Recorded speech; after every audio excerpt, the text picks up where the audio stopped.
नमस्कार. 9:30च्या बातमीपत्रात मी योगेश कोलते आपलं स्वागत करतो. सुरुवातीला एक नजर ठळक बातम्यांवर.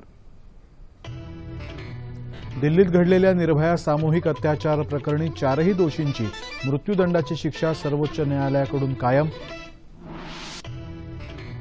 दक्षिण आशियाई देशांसाठी उपयुक्त ठरणाऱ्या दूरसंचार उपग्रहाचं श्रीहरिकोटा इथून यशस्वी प्रक्षेपण. पंतप्रधानांकडून शास्त्रज्ञांचं अभिनंदन. दक्षिण आशियाई उपग्रहामुळे भारत आणि अन्य सार्क देशांच्या विकासाची नवी क्षितिजं खुली होतील, पंतप्रधानांचा विश्वास. थकीत कर्जाची समस्या दूर करण्यासाठी बँकिंग नियंत्रण कायदा सुधारणा अध्यादेशाला राष्ट्रपतींची मंजुरी. विमान प्रवासात गैरवर्तन करणाऱ्या प्रवाशांना नव्या नियमानुसार दंड होणार. विमान प्रवासावरही येणार बंदी. राज्यात विजेच्या मागणीत झालेली मोठी वाढ लक्षात घेऊन महावितरणकडून वीज उपलब्धता वाढवण्याचे प्रयत्न. मुंबई मेट्रो 3च्या मार्गातल्या वृक्षतोडीची बंदी मुंबई उच्च न्यायालयानं उठवली. आणि अझलन शाह चषक हॉकी स्पर्धेत अखेरच्या साखळी सामन्यात भारत मलेशियाकडून पराभव.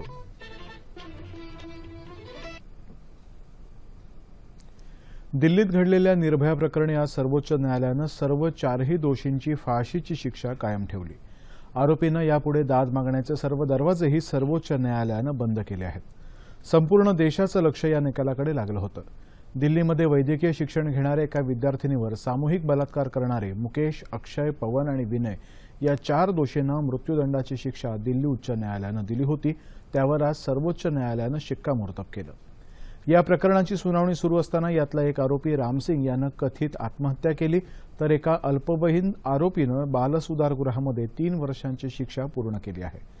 अशा निर्घृण कृत्याला माफी नाही. समाजामध्ये विश्वास निर्माण करण्यासाठी मृत्यूदंडच योग्य आहे असं स्पष्ट करत या प्रकरणी सर्वोच्च न्यायालयाच्या 3ही न्यायाधीशांनी एकमतानं ही फाशीची शिक्षा कायम केली.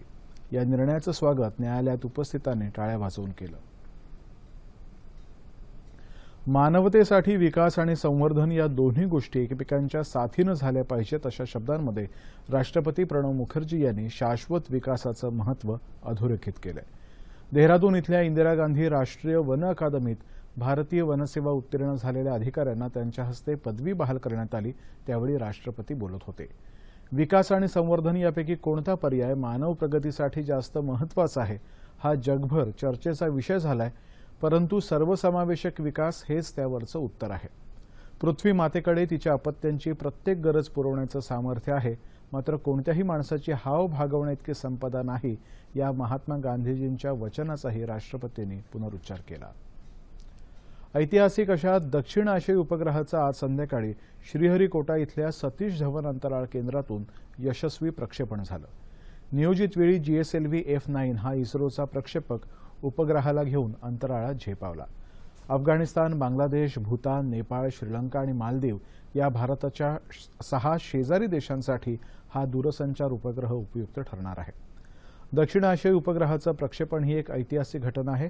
त्यामुळे भारत आणि इतर सार्क देशांच्या विकासाची नवी क्षितिजं खुली झाली आहेत अशा शब्दात पंतप्रधान नरेंद्र मोदी यांनी या प्रकल्पाबाबत समाधान व्यक्त केलं.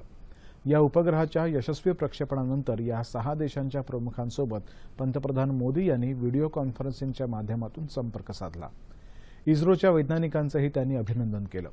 2 वर्षांपूर्वी सार्क देशांना दिलेलं वचन भारतानं प्रत्यक्षात आणलं आहे असं ते म्हणाले. सार्क उपग्रह असं याचं नामकरण आधी करण्यात आलं होतं, परंतु पाकिस्तान या योजनेतून बाहेर पडल्यानंतर दक्षिण आशियाई उपग्रह असा नामबदल करण्यात आला. हा उपग्रह 2230 किलोग्रॅम वजनाचा आहे आणि त्याच्या निर्मितीसाठी 235 कोटी रुपयांचा खर्च आला. प्रक्षेपणासहित 450 कोटी रुपये खर्चाचा हा प्रकल्प आहे.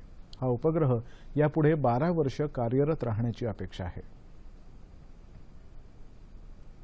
राष्ट्रपती प्रणव मुखर्जी यांनी आज बँकिंग नियंत्रण कायदा सुधारणा अध्यादेशावर मंजुरीची मोहर उमटवली. केंद्रीय मंत्रिमंडळानं बुधवारी या संदर्भातल्या निर्णयाला मंजुरी दिली होती. बँकांमधल्या सातत्यानं वाढत चाललेल्या थकीत कर्ज समस्येचा निपटारा करण्याच्या हेतूनं हा अध्यादेश काढण्यात आला आहे. त्यामुळे ही समस्या हाताळण्यासाठी रिझर्व्ह बँकेला जास्त अधिकार मिळणार आहेत.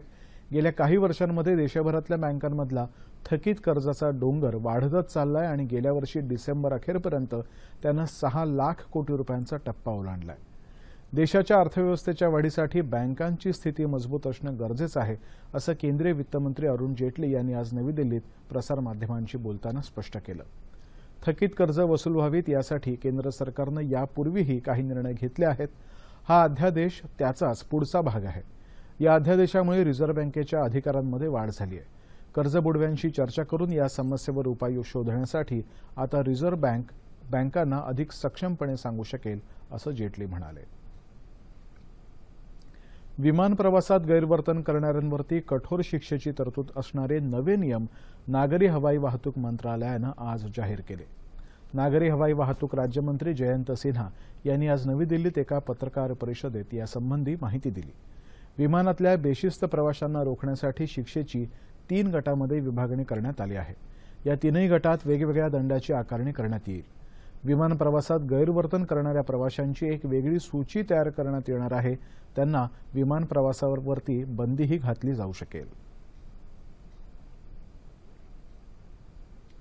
राष्ट्रीय आरोग्य धोरणामध्ये रोग प्रतिबंधात्मक उपाययोजनेवरती भर दिल्यानं निरोगी आणि सुदृढ भारताचं स्वप्न साकार होऊ शकेल असा विश्वास केंद्रीय आरोग्य आणि कुटुंब कल्याण मंत्री जे.पी. नड्डा यांनी व्यक्त केला. कुटुंब कल्याण प्रशिक्षण आणि संशोधन केंद्राच्या हिरक महोत्सवी कार्यक्रमात ते आज मुंबईत बोलत होते. पनवेल इथं केंद्राच्या नवीन इमारतीच्या बांधकामासाठी 20 कोटी रुपयांचा निधी मंजूर केल्याची घोषणाही त्यांनी यावेळी केली. पंतप्रधान नरेंद्र मोदी यांच्या नवभारत संकल्पनेमध्ये आरोग्य क्षेत्राला विशेष प्राधान्य दिलं आहे, असं नड्डा म्हणाले. गडचिरोलीमध्ये नक्षलवाद्यांचा मुकाबला करताना भूसुरुंगाच्या स्फोटात जखमी झालेल्या 18 पोलीस जवानांची मुख्यमंत्री देवेंद्र फडणवीस यांनी आज नागपुरातल्या खासगी रुग्णालयात भेट घेतली. C-60 या नक्षलवाद विरोधी विशेष पथकातले हे जवान बुधवारी संध्याकाळी एका स्फोटात जखमी झाले होते. त्यात एक जवान हुतात्माही झाला होता.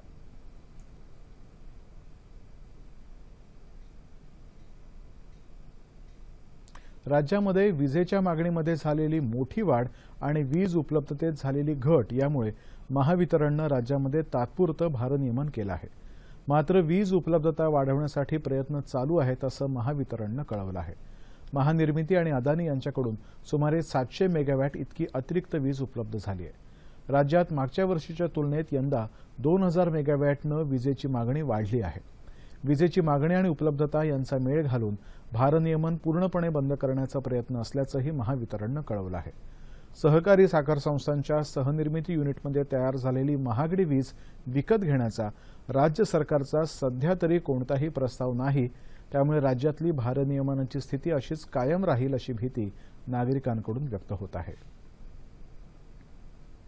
मुंबई मेट्रो 3 प्रकल्पासाठी घातलेली वृक्षतोडीवरची बंदी मुंबई उच्च न्यायालयानं आज उठवली. विकास कामं आणि पर्यावरण संरक्षण यांच्यामध्ये समतोल साधला जाण्याची गरज आहे. मेट्रो प्रकल्प मुंबईतल्या नागरिकांच्या हितासाठी आहे असं मत मुख्य न्यायाधीश मंजुला चेल्लूर आणि न्यायाधीश जी.एस. कुलकर्णी यांच्या पीठानं व्यक्त केलं.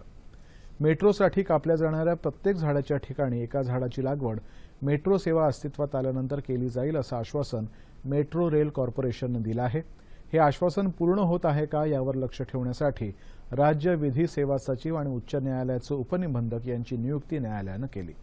त्यामुळे कुलाबा वांद्रे सिप्स मार्गासाठी 5000हून अधिक झाडं तोडण्याचा रेल्वे कॉर्पोरेशनचा मार्ग आता मोकळा झाला आहे. ठाण्यामध्ये घोडबंदर भागामध्ये पेयजल पुरेसं उपलब्ध नाही. त्यामुळे नव्या बांधकामांना पाणी देणं योग्य होणार नाही असं मत नोंदवून मुंबई उच्च न्यायालयानं बांधकामांना 9 जूनपर्यंत पाणी देऊ नये असा आदेश ठाणे महापालिकेला दिला आहे. बांधकामं थांबू शकतात, परंतु माणसं पाणी पिण्यावाचून थांबू शकत नाहीत असंही मत न्यायालयानं व्यक्त केलंय. घोडबंदर परिसरामध्ये पाण्याचा प्रश्न गंभीर आहे. त्याविषयी कोणतंही नियोजन न करता ठाणे महापालिका सरसकट नव्या बांधकामांना परवानगी देत आहे. याबद्दल मंगेश शेलार यांनी एक जनहित याचिका दाखल केली होती. 9 जूनपर्यंत नव्या बांधकामांना सीसी आणि बांधकाम पूर्ण झालेल्या इमारतींना ओसी देऊ नये असाही अंतरिम आदेश न्यायालयानं दिला आहे. राज्यातल्या तूर खरेदीसंदर्भात हस्तक्षेप करायला मुंबई उच्च न्यायालयाच्या औरंगाबाद खंडपीठानं नकार दिला आहे. 22 एप्रिलनंतर सरकारनं तूर खरेदी बंद केल्यावरती शेतकऱ्यांकडे शिल्लक असलेली तूर खरेदी करायला सरकारला निर्देश द्यावेत अशी मागणी करणाऱ्या 2 याचिका औरंगाबाद खंडपीठामध्ये दाखल झाल्या होत्या। त्या याचिकांवरती आज न्यायालयात सुनावणी झाली।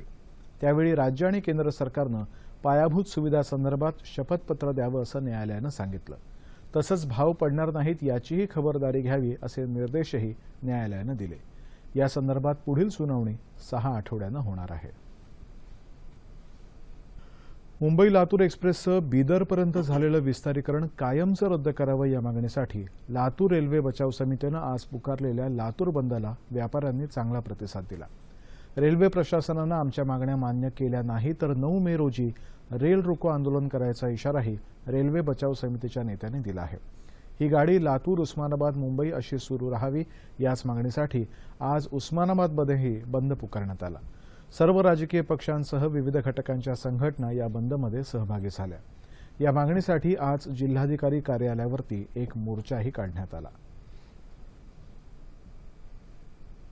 सततच्या दुष्काळी परिस्थितीनं ग्रासलेल्या साक्रीतल्या शेतकऱ्यांनी आज तहसील कार्यालयावरती एक मोर्चा काढला। शेतकऱ्यांना दिलासा देणारे निर्णय शासनानं घ्यावेत या संदर्भातल्या मागण्यांसाठी हा मोर्चा काढण्यात आला होता। यावेळी आंदोलनकर्त्या शेतकऱ्यांनी सुरत नागपूर या राष्ट्रीय महामार्गावरती रास्ता रोको आंदोलनही केलं। शेतकऱ्यांना संपूर्ण कर्जमाफी, यंदाच्या खरीप हंगामात 5 एकरापर्यंतच्या जमीनधारकांना 1 लाख रुपयांचं अनुदान, 55हून अधिक वयाच्या शेतकऱ्यांना निवृत्ती वेतन, शेतमालाला हमीभाव अशा आंदोलनकर्त्या शेतकऱ्यांच्या मागण्या होत्या। तहसीलदार संदीप भोसले यांच्याकडे शेतकरी प्रतिनिधींनी आपल्या मागण्यांचं निवेदन सादर केलं। शेतकऱ्यांना खरीप हंगामाच्या पूर्वी एक भांडवल म्हणून शासनाने 1 लाख रुपये अनुदान दिलं पाहिजे। शेतकऱ्यांच्या शेतीमालाला हमीभाव मिळाला पाहिजे। 55 वर्षाच्या पुढील शेतकऱ्यांना पेन्शन लागू झाली पाहिजे। आमच्या मागण्या जर शासनाने मान्य केल्या नाही, मंजूर केल्या नाही, येत्या 20 तारखेपासून साक्री तालुक्यापासून तर मंत्रालयापर्यंत शेतकऱ्यांची पदयात्रा आणि मंत्रालयासमोर आमरण उपोषणाला आम्ही बसू। रोजच्या व्यवहारामध्ये रोखीनं व्यवहार न करता रोखरहित व्यवहार कसे करावेत याची माहिती व्हावी यासाठी कॅशलेस कार्यशाळेचं आज औरंगाबादमध्ये आयोजन करण्यात आलं होतं। त्याचं उद्घाटन शिवसेनेचे खासदार चंद्रकांत खैरे यांनी केलं। राष्ट्रीय इलेक्ट्रॉनिक आणि सूचना प्रौद्योगिकी संस्था औरंगाबाद आणि जिल्हा व्यापारी महासंघ यांनी या कार्यशाळेचं आयोजन केलं।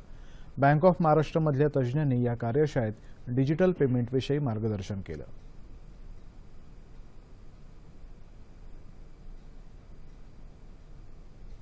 वाशिम जिल्ह्यात दलितांवर होणाऱ्या अत्याचारांना पायबंद घालावा या मागणीसाठी बहुजन समाज पार्टीच्या वतीनं जिल्हाधिकारी कार्यालयावरती आज एल्गार मोर्चा काढण्यात आला। गुन्हेगारांना पाठीशी घालणाऱ्या अधिकाऱ्यांविरुद्ध कठोर कारवाई करायची मागणी यावेळी करण्यात आली। वाशिम जिल्ह्यातल्या आमखेडा इथल्या कृषी महाविद्यालयातल्या एका विद्यार्थिनीचा संशयास्पद मृत्यू झाला आहे। या प्रकरणातल्या आरोपींना अटक करण्याची मागणी मोर्चेकऱ्यांनी जिल्हाधिकाऱ्यांकडे केली। जगातल्या पहिल्या महिला विशेष रेल्वे गाडीला आज 25 वर्ष पूर्ण झाली। मुंबईत पश्चिम उपनगरी रेल्वेच्या चर्चगेट ते बोरिवली या मार्गावरती 5 मे 1992 रोजी पहिली महिला विशेष रेल्वे गाडी धावली होती। जगभरातला हा अशा प्रकारचा पहिलाच प्रयोग होता। नोकरी व्यवसाय सांभाळून आपल्या घर संसाराला हातभार लावणाऱ्या महिलांची संख्या वाढल्यानं गाडीतल्या महिला डब्यांची मर्यादित संख्या फारच तोकडी पडत होती। कामकाज करणाऱ्या महिलांचा प्रवास सुखकर व्हावा या दृष्टीनं ही सेवा सुरू करण्यात आली। सुरुवातीला बोरिवलीपर्यंत धावणारी ही सेवा नंतर विरारपर्यंत वाढवण्यात आली। सध्या पश्चिम रेल्वेच्या उपनगरी मार्गावरती दररोज 8 महिला विशेष गाड्या धावतात असं मुख्य जनसंपर्क अधिकारी रवींद्र भाकर यांनी सांगितलं आहे। आज जागतिक व्यंगचित्रकार दिन। आंतरराष्ट्रीय कीर्तीचे भारतीय व्यंगचित्रकार डॉक्टर R.K. लक्ष्मण यांना आदरांजली म्हणून 5 मे रोजी जागतिक पातळीवरती हा दिन साजरा केला जातो। यानिमित्त मुंबईत विविध कार्यक्रमांचं आयोजन करण्यात आलं। R.K. लक्ष्मण यांच्या व्यंगचित्रांचा वारसा त्यांची नात उषा लक्ष्मण कॉमन वुमन या व्यंगचित्रांच्या माध्यमातून पुढे चालवत आहे। मुंबईत अनेक ठिकाणी common man, new common man, woman in the city ही व्यंगचित्रांची होर्डिंग्स लावण्यात आली। व्यंगचित्रकला टिकून राहिली पाहिजे, त्यासाठी सर्वांनी प्रयत्न केले पाहिजेत असं आवाहन ज्येष्ठ व्यंगचित्रकार श्रीधर फडणीस यांनी केलं। पुणे शहर भाजपा आणि कार्टुनिस्ट कंबाईन यांनी पुण्यामध्ये आयोजित केलेल्या कार्यक्रमात ते बोलत होते। सर्व प्रकारचे विचार व्यक्त करण्याचं ते एक प्रभावी माध्यम आहे असं ते म्हणाले. व्यंगचित्रकार आपल्या रेषांमधून समाजाला संदेश देत असो असं मत सुप्रसिद्ध कवी सुधाकर गायधनी यांनी व्यक्त केलंय. जागतिक व्यंगचित्रकार दिनानिमित्त नागपुरात आयोजित व्यंगचित्रांच्या प्रदर्शनाचं उद्घाटन करताना ते बोलत होते. ही कला जन्मजात नाही तर प्रयत्न आणि कष्टसाध्य आहे. व्यंगचित्रकार विनय चाणेकर, शशिकांत सप्रे, राजीव गायकवाड आणि घनश्याम देशमुख इत्यादी कलाकारांच्या फटकारांनी सजलेल्या कलाकृतींचं विशेषतः व्यंगचित्रांचं प्रदर्शन इथं भरवण्यात आलं आहे.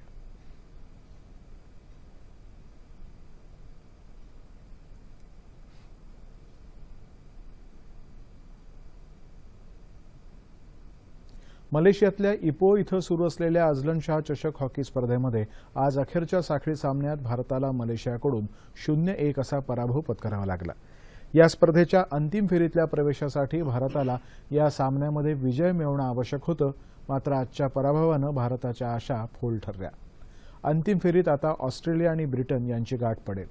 तिसऱ्या क्रमांकासाठी भारत आणि न्यूझीलंड यांच्यामध्ये आता लढत होईल.